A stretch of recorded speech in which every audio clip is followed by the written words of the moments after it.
सो हम लोग स्टार्ट करते हैं टाइम एंड स्पेस कॉम्प्लेक्सिटी, ठीक है। सो टाइम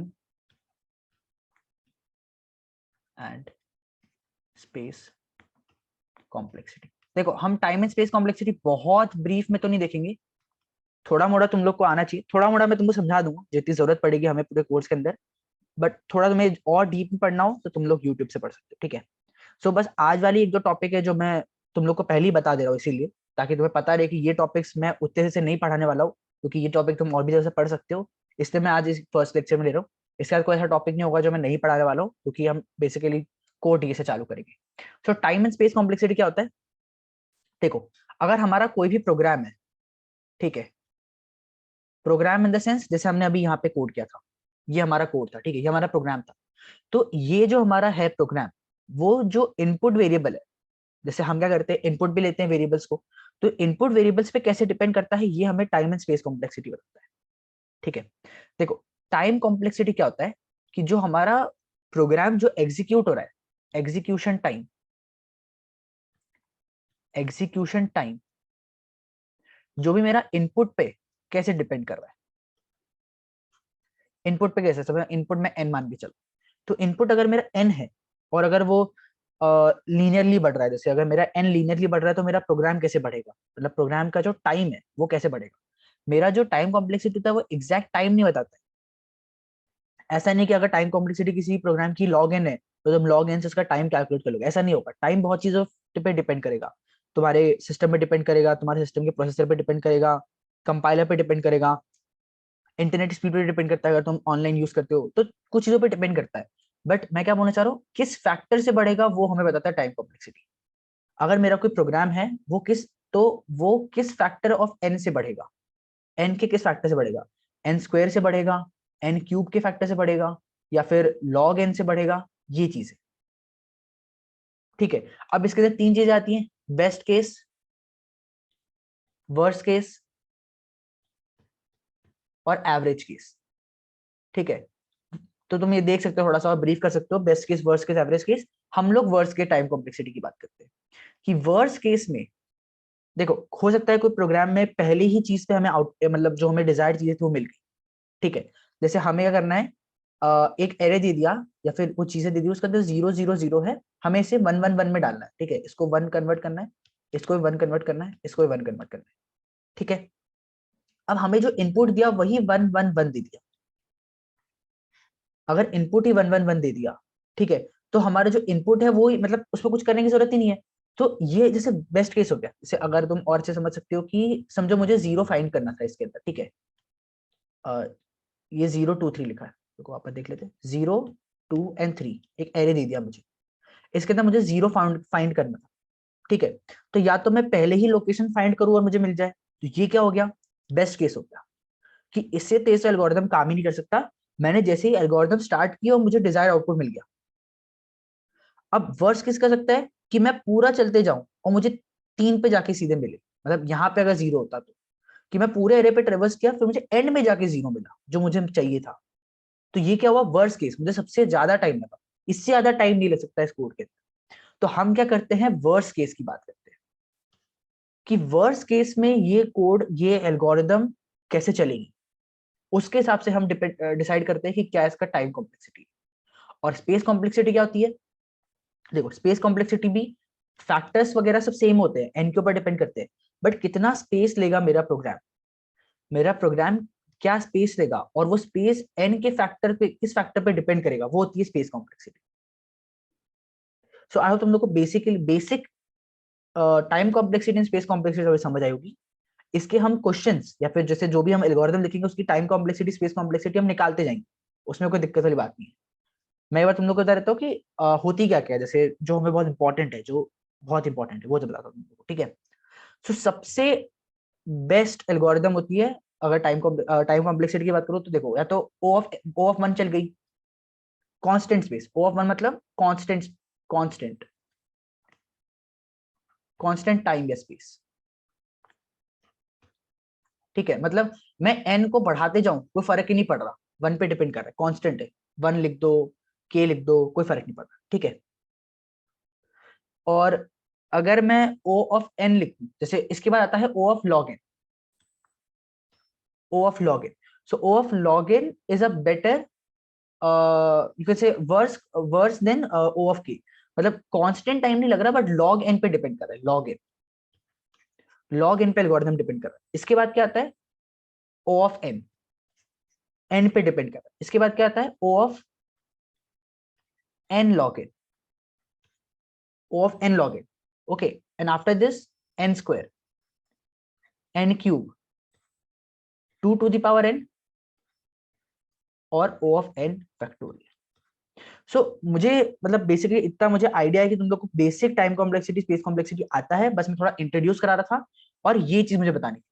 तो जो भी कोड होगा, देखो मोस्टली हम जो कोड करेंगे वो O of n square O of n cube में कोड करेंगे, और इसे हमें रिड्यूस करना है time complexity. We need to reduce the time complexity to O of n log n, O of n या log n. These three are the best. Okay, so कोई भी क्वेश्चन कोड करेंगे अपन तो पहले ब्रूट फोर्स में code करेंगे। Brute force मतलब जो दिमाग में आया कि यार फाइंड करना है तो लीनियरली फाइंड कर लेते हैं, ऐसा कुछ, ठीक है, एकदम ब्रूट फोर्स जो हुआ। तो ब्रूट फोर्स चाहे n स्क्वायर हो तो हम उसको इस पे जाने की कोशिश करेंगे, क्या हम इसे थोड़ा ऐसा एल्गोरिथम सोच सकते हैं जो n log n में चले। फिर हम ट्राई करेंगे कि हम क्या था n में उसको अप्रोच कर सके, और फिर हम ट्राई करेंगे कि उसको log n में अप्रोच कर सके। सो ये टाइम कॉम्प्लेक्सिटी की हायरार्की होती है, जो मतलब बेसिकली सिंपल मैथ से भी समझ आ रही होगी कि क्यों है ऐसा। log n छोटा होता है n से तो कम टाइम लगेगा, और उससे कम होता है कांस्टेंट, तो वो वाली चीज है, ठीक है। सो ये बेसिकली हम ट्राई करेंगे कि अगर हमारा n स्क्वायर या n क्यूब है तो हम एक एक पीछे जाते जाए। n log n में ट्राई कर सकते हैं इस कोड को लिखना, ये हम सोचेंगे दिमाग में। फिर हम n log n में लिखने का सोचेंगे क्या n में ट्राई कर सकते हैं। हम सीधे n में नहीं लिख पाएंगे कोड। देखो अगर हमें कोड लिखना है तो हम अगर अगर उसकी टाइम कॉम्प्लेक्सिटी ब्रूट फोर्स ये है तो हम सीधे ऑप्टिमाइज सोल्यूशन नहीं लिख सकते। हम पहले जो हमें आ रहा है वो लिखो, फिर ऑप्टिमाइज करो, उससे कम थोड़ी टाइम कॉम्प्लेक्सिटी में कोड लिखने की कोशिश करो, फिर और ऑप्टिमाइज करो, टाइम और स्पेस और कम करने की कोशिश करो, ये वाली चीज। तो ये चीज हम इस पूरे कोर्स में ट्राई करेंगे। ब्रूट फोर्स लिखेंगे जो बिल्कुल दिमाग में आता है हमारे कोड, और उसको फिर ऑप्टिमाइज करते जाएंगे। आई hope this is clear.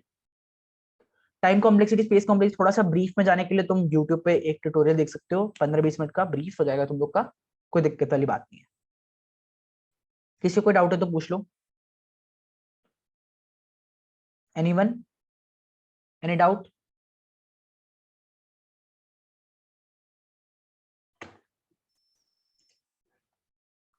Any doubts? क्या बात है, कोई कुछ बोल नहीं रहा? Okay okay, I will use English also. Any doubts from anyone?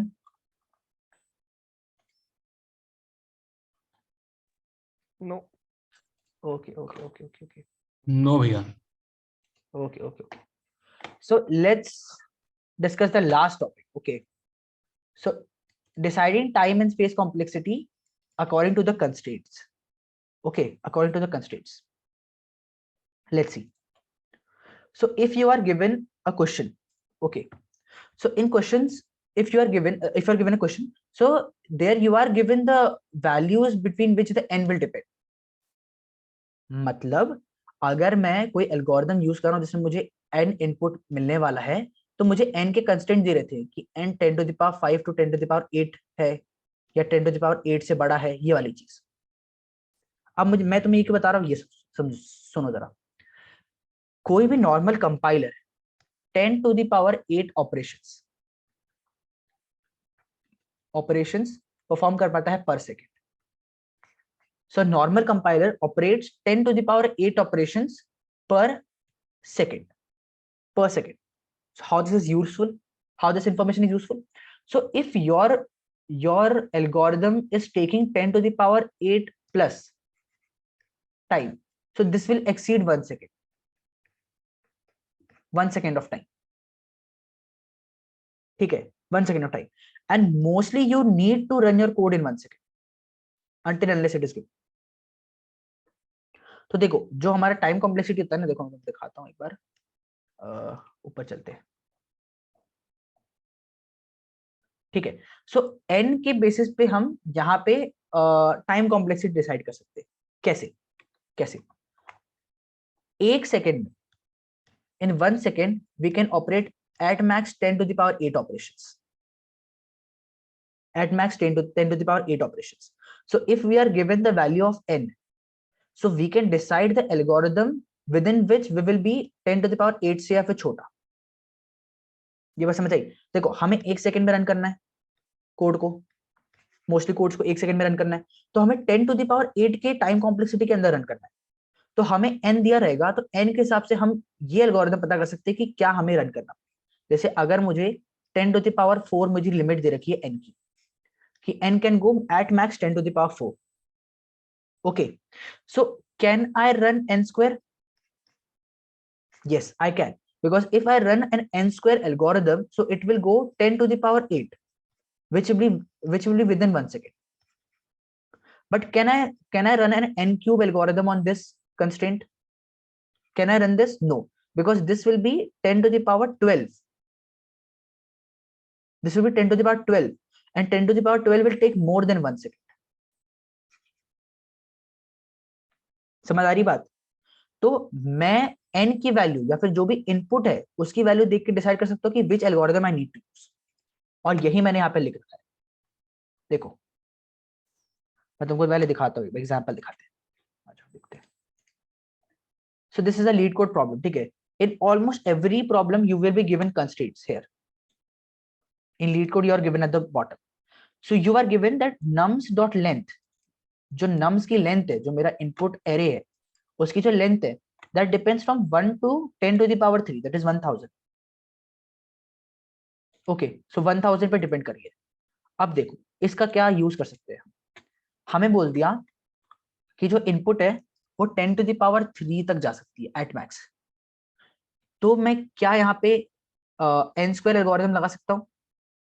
yes, because that will be well within 10 to the power 8, this will be 10 to the power 6, that is 10 to the power, मतलब छोटा 10 to the power 8 से। n cube लगा सकता हूँ? No, n cube लगाऊं 10 to the power 9 हो जाएगा, which will exceed 10 to the power 8। सो मुझे n स्क्वायर लगा सकता हूँ, या फिर n स्क्वायर लॉग n लगा सकता हूँ। n स्क्वायर लॉग n कैसे लगा सकता हूँ? n स्क्वायर क्या हो गया? 10 टू द पावर 6। अब log n क्या हो गया? log n हो गया 10 to the power 3, so this will be 3 into 10 to the power 6, which is also less than 10 to the power 8। तो समझ रहे हो मैं तुम्हें ये क्यों बताना चाह रहा हूँ? तुम n की वैल्यू देख के डिसाइड कर सकते हो कि मुझे क्या एल्गोरिथम लगानी है। आगे देखते हैं और वैल्यू देखते हैं। देखो here you are given that heights dot length, height क्या है हमें, देखो ये हमारा मेन फंक्शन है, इसको इरेज कर देता हूँ।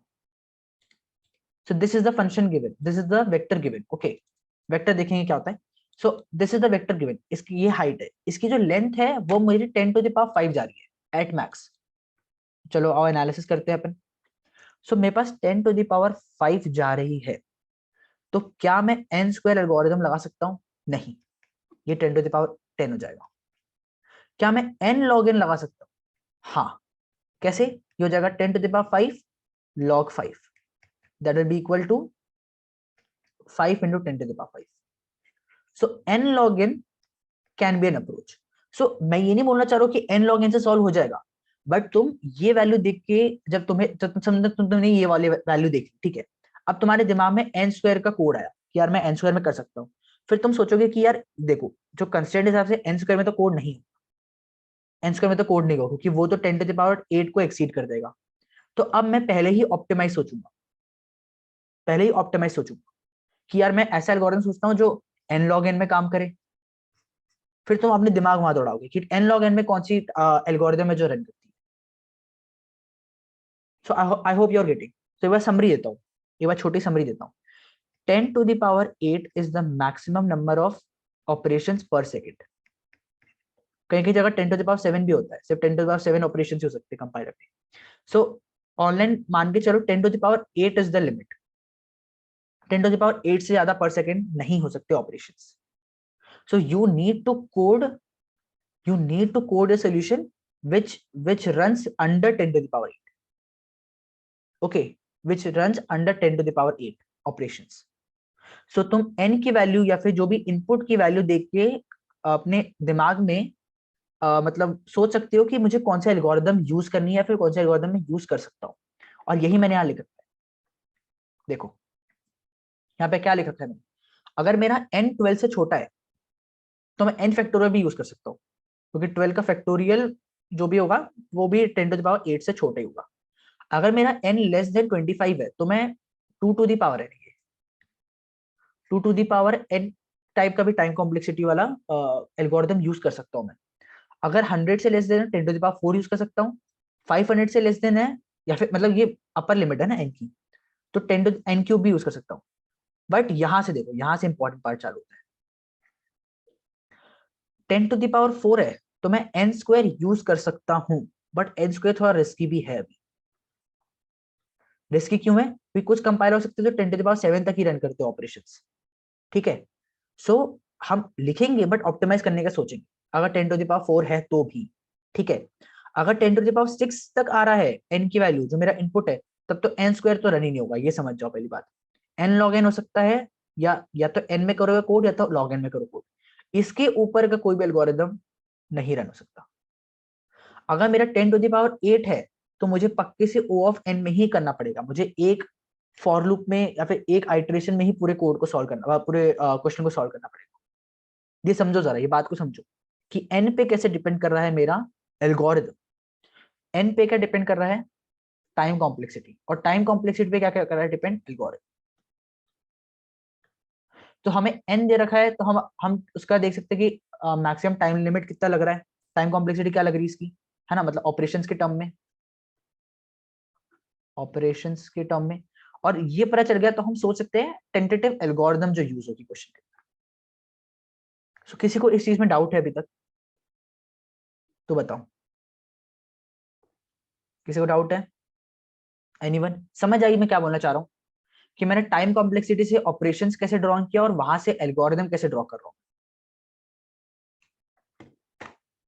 एनीवन? चैट में लिख दो, कोई डाउट है तो, नहीं है तो भी लिख दो ताकि मुझे पता चले।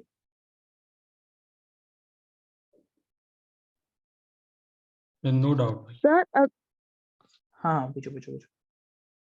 सर अगर टाइम कॉम्प्लेक्सिटी को हमें सिंपल वर्ड्स में डिफाइन करना हो तो क्या बोलेंगे? टाइम कॉम्प्लेक्सिटी को सिंपल टर्म्स में डिपेंड, मतलब वो करना हो, तुम ये बोल सकते हो कि time complexity is nothing but a measure which tells us how the algorithm depends upon the input, मतलब फैक्टर, मतलब इनपुट के क्या फैक्टर पे डिपेंड कर रहा है हमारा कोड, इनपुट के कौन से फंक्शन पे डिपेंड कर रहा है हमारा code. This is time complexity. मतलब अगर मैं इनपुट जो भी n है मेरा, उसके कौन से फंक्शन पे, मतलब उस तरीके से वो डिपेंड करेगा। अगर मैं यहाँ पे n बढ़ाऊंगा तो n² से डिपेंड करेगा, ठीक है, सो n² से डिपेंड करेगा। स्क्वायर मतलब वो बढ़ेगा, एक्सपोनेंशियली बढ़ेगी टाइम कॉम्प्लेक्सिटी। अगर मैं n मेरा टाइम कॉम्प्लेक्सिटी तो मतलब मेरा n टाइप से बढ़ेगा, मतलब लीनियरली ग्राफ बनेगा जब मैं n की वैल्यू बढ़ाऊंगा और टाइम कॉम्प्लेक्सिटी जो मेरी आएगी कर्व। Is that clear? मतलब क्या डाउट क्लियर हुआ? Yes sir. जिसने पूछा था। ओके, सो ये तुम नोट डाउन कर सकते हो, ऐसे कोई बड़ी बात नहीं, तुम यहाँ पे समझ सकते हो 10⁴ है तो वह कौन से टाइम कॉम्प्लेक्सिटी तक जा सकते हैं और उससे कौन से एल्गोरिदम हम यूज कर सकते हैं। एक और बचा था शायद अपने पास, हाँ ये देखो, यहाँ पे क्या रखा है मेरे पास, मैट्रिक्स की लेंथ m और n पे डिपेंड कर रही है, और m और n क्या हो सकता है 100 तक जा रहा है। तो यहाँ पे मैं n³ भी यूज कर सकता हूँ, n⁴ भी यूज कर सकता हूँ, n⁴ तक यूज कर सकता हूँ एल्गोरिदम, क्योंकि ये क्या है 10⁻² है, तो 10⁻² की पावर 4, 10⁸ यहां तक, मतलब मैं n⁴ तक का कोड लिख सकता हूँ इस क्वेश्चन के। Is that clear?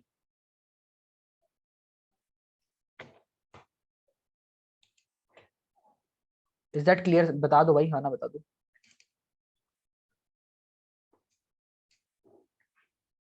यस भैया। Yes. Okay okay but okay, एक डाउट है उसमें कि हाँ जैसे वो मैट्रिक्स है तो वो डायमेंशन मतलब n इंटू हाँ m हो रहा है। सो हाँ इस केस में वो 10⁴ नहीं होगा, means like m and n separately जो है वो 100 तक जा रहे हाँ हैं। हाँ, वो स्पेस सो जाएगा, देख वो इट्स स्पेस जाएगा, स्पेस कॉम्प्लेक्सिटी इसकी वैसी जाएगी। देखो स्पेस पे बात नहीं कर रहे अभी अपन। स्पेस यहाँ का देखो, जैसे एक तो इनपुट दे रखा है अपन को, तो जो इनपुट दिया रखा रहता है उसको अपन स्पेस कॉम्प्लेक्सिटी में नहीं गिनते हैं। मैं कुछ एक्स्ट्रा स्पेस यूज कर रहा हूँ कोड के अंदर, उसको स्पेस कॉम्प्लेक्सिटी में गिनते हैं। तो अगर मैं स्पेस कॉम्प्लेक्सिटी देखूं, मतलब अगर मैं स्पेस के ऑपरेशंस देखूं, देखो पहली बात तो स्पेस पे ऑपरेशन हो नहीं रहे। स्पेस मतलब मेरे पास इतनी स्पेस है कुछ सेव करने की, मेरे पास इतनी मेमोरी है सेव करने की, तो मेमोरी की दिक्कत नहीं है। मेमोरी हम क्यों कम करना चाहते हैं फिर भी, अगर मेमोरी का इतना भंडार ही है हमारे पास तो, क्योंकि अगर हम बड़े कोड यूज करें, सो अगर हम बड़े कोड यूज करें, बड़े अगर कंपनीज में काम कर रहे हैं, तो AWS या फिर जो भी हम मतलब वो यूज करते हैं क्लाउड, उसके पैसे लगते हैं हमें देने के। तो हम ट्राई करते हैं कि हमारा एल्गोरिदम सबसे कम टाइम और स्पेस ले, ताकि हमारी कॉस्ट इफेक्टिव बने। सो टाइम कम से क्या होता है, रिस्पॉन्सिव बनता है। रिस्पॉन्सिव मतलब रिएक्शन टाइम अच्छा रहता है, ठीक है, कोई भी चीज जल्दी रिस्पॉन्ड आ रही है हमको। और स्पेस से क्या होता है, हमारा कोड पहली बात तो एक सर्चिंग सॉर्टिंग भी थोड़ा इजी हो जाता है अगर स्पेस कम है तो, और दूसरा कॉस्ट इफेक्टिव बनता है। तो इसीलिए हम टाइम एंड स्पेस कॉम्प्लेक्सिटी को कम करना चाहते हैं, और इसीलिए हम डीएसए सीखते हैं।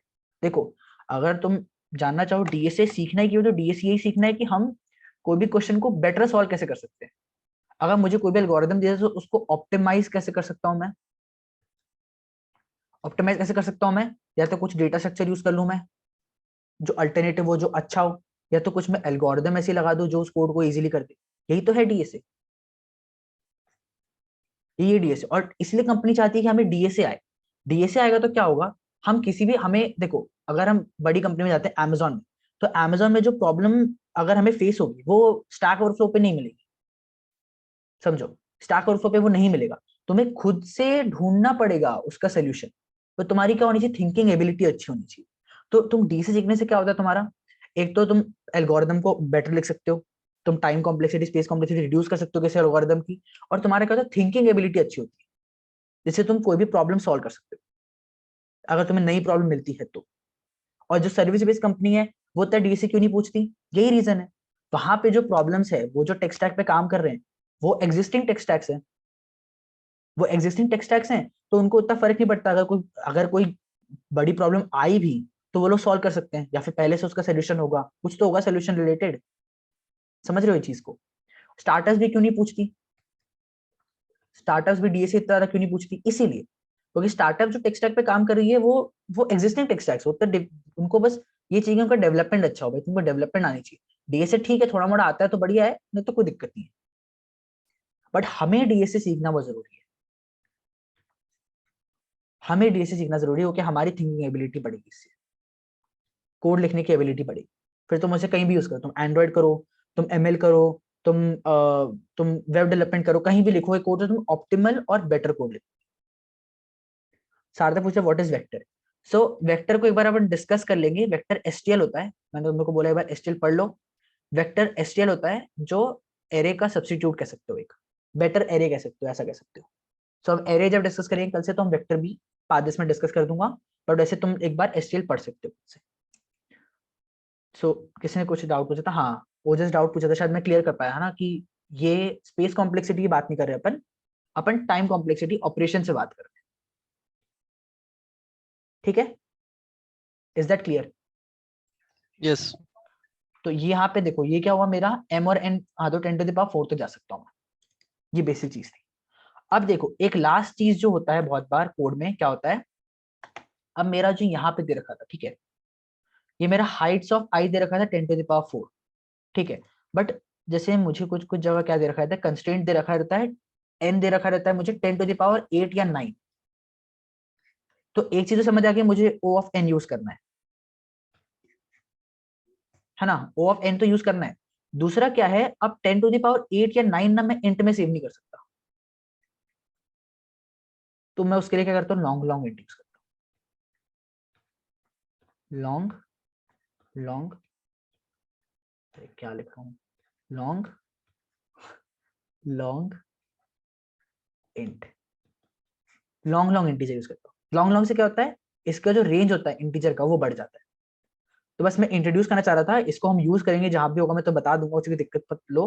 बस मैं अभी 10⁸ और 9 पे है तो मैंने तुम्हें ये बता दिया, कोई बड़ी बात नहीं है, बट आई होप तुम लोग को ऑपरेशन समझ आ गए होंगे। 10⁸ से ज्यादा नहीं होते हैं, तो हम उससे क्या कर सकते हैं, हम उससे फिर अपना टाइम एंड स्पेस कॉम्प्लेक्सिटी जज कर सकते हैं, और उससे हम एल्गोरिथम जज कर सकते हैं। किसी को कोई भी डाउट है तो पूछ लो। प्री रिक्विजिट्स में एक बार वापस दिखा दूं मैं तुम लोग को कि क्या पढ़ना है। इफ एल्स वगैरह तुम लोग को आनी चाहिए, लूप्स आना चाहिए, फंक्शंस मैंने पढ़ा दिया है बेसिकली थोड़ा मोड़ा, pass the value pass the reference पढ़ा दिया है। टाइम एंड स्पेस कॉम्प्लेक्सिटी खुद से करो एक बार तुम लोग, जो तुम लोग को लग रहा है कि थोड़ा वो है कि तुम लोग टाइम एंड स्पेस कॉम्प्लेक्सिटी थोड़ा सा और डीप डाइव कर सकते हो। वैसे क्वेश्चन वाइज जब मैं एल्गोरिथम सॉल्व करूंगा तुम्हें समझ आ जाएगा कैसे निकालते हैं टाइम एंड स्पेस कॉम्प्लेक्सिटी। और टाइम एंड स्पेस कॉम्प्लेक्सिटी से कंस्ट्रेंट से हम बता सकते हैं, वो बहुत इंपॉर्टेंट था, जल्दी नहीं पता चल, मतलब जल्दी नहीं मिलता तुमको वाली चीज। तो ये वाली चीज एक बार समझ लो अच्छे से, और लॉन्ग लॉन्ग एंड वाली चीज को भी तुम छोड़ो, कोई दिक्कत की बात नहीं है। ठीक है, तो 10⁸ ऑपरेशंस पर सेकेंड, बस इतना याद रखोगे तो हो जाएगा। So I hope this is clear.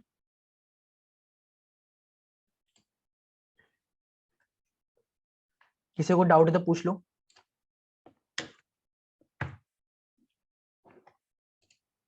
Anyone, any doubts?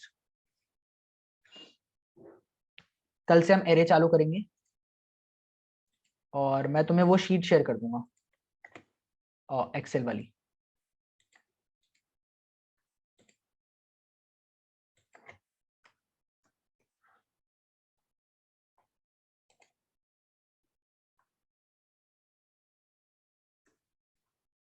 किसी को डाउट नहीं है पक्का?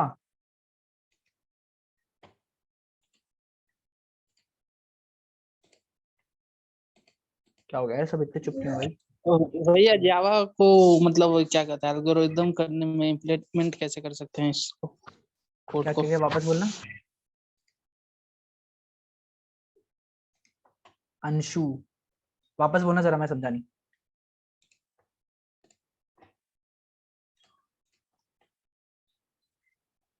अंशु भैया अटक गए, कोई दिक्कत नहीं। ठीक है, so let's end the class.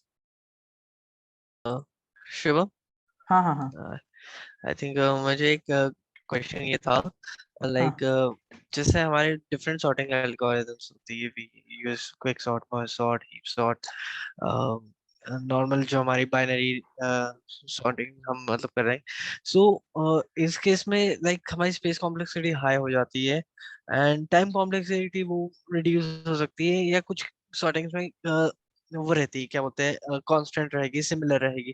तो उस केस में जैसे हम कोई अगर डेवलपमेंट कर रहे हैं तो फिर हमें कौन सी एल्गोरिदम चूज करनी है, हम कि कैसे चूज कर सकते हैं, मींस क्योंकि मतलब टाइम किसी में टाइम कॉम्प्लेक्स। घट रहा है बट किसी में स्पेस बढ़ रहा है, किसी में स्पेस घट रहा है तो टाइम बढ़ रहा है, ऐसा बोले चाह रहे हैं ना? हम्म, तो हम किसे किसे यूज करना चाहिए ऐसा? राइट। सो देखो, बेसिकली मेन फैक्टर होता है कि हम टाइम को घटाएं, बट टाइम को घटाने में हम स्पेस को एक्सपोनेंशियली ना बढ़ा दे। मतलब समझ रहे हो? मतलब ठीक है टाइम घटे, बट मैं टाइम घटाने के लिए ऐसा नहीं कर सकता कि मैं कुछ ज्यादा ही एक्स्ट्रा स्पेस यूज करूं। सो दोनों के बीच का एक करेक्ट बैलेंस होना चाहिए कि मैं टाइम को घटा रहा हूँ, थोड़ी स्पेस बढ़ रही चलेगी, ठीक है, मैं थोड़ा टाइम को प्रेफरेंस दूंगा, टाइम कॉम्प्लेक्सिटी को प्रेफरेंस दूंगा कि मैं कॉस्ट लगा सकता हूँ मेरी कंपनी में, बट मेरी यूजर एक्सपीरियंस अच्छा होना चाहिए। मेरा कॉस्ट कटिंग करके यूजर एक्सपीरियंस कट करना पड़े तो दिक्कत जाएगी ना। समझ पा रहे हो मतलब मैं क्या बोलना चाह रहा हूँ? यूजर एक्सपीरियंस सबसे बड़ी चीज होती है। सो टाइम कॉम्प्लेक्सिटी सबसे बड़ी चीज होती है, ठीक है, स्पेस कॉम्प्लेक्स थोड़ी मोड़ी ऊपर चलेगी, बट हाँ स्पेस कॉम्प्लेक्सिटी एक्सपोनेंशियली नहीं बढ़ जानी चाहिए तुम्हारी उसके कारण। ठीक है, क्लियर है? चलो फिर यस यस, आज की थैंक क्लास एंड करते हैं and let's start with arrays. कल हम लोग थ्योरी पार्ट देखेंगे पूरा एरेज का, वेक्टर पढ़ा दूंगा मैं एक बार, और फिर परसों से हम क्वेश्चन सॉल्व करना चालू करेंगे एरेज पे। Okay, thank you everyone. I am ending the class, thank you.